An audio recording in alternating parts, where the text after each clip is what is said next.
నా ఫ్యామిలీ కంటే నువ్వే నాకు ఇంపార్టెంట్ అంటే నమ్మొద్దు. ఎవడైతే ఫ్యామిలీని బాగా చూసుకుంటాడో వాడే భార్యని బాగా చూసుకుంటాడు. సర్ప్రైజ్ గిఫ్ట్లు, మ్యారేజ్ డే పార్టీలు ప్లాన్ చేయటం కాదమ్మా కావాల్సింది.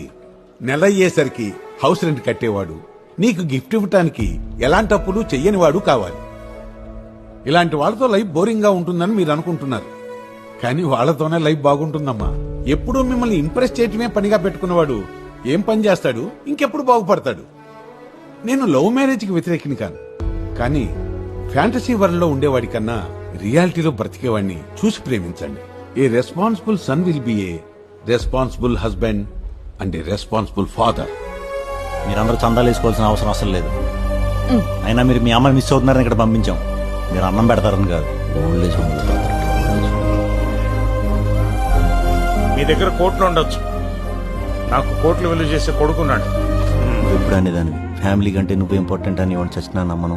ఫ్యామిలీకి ఇంపార్టెంట్ ఇచ్చిన వాడిని పెళ్లి చేసుకుంటానని. అప్పుడు నా క్యారెక్టర్ నీకు బాగా నచ్చింది.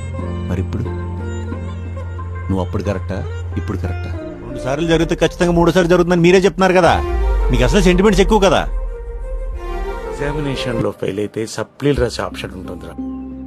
లవ్ లో ఫెయిల్ అయితే ఏ ఆప్షన్ ఉండదురా.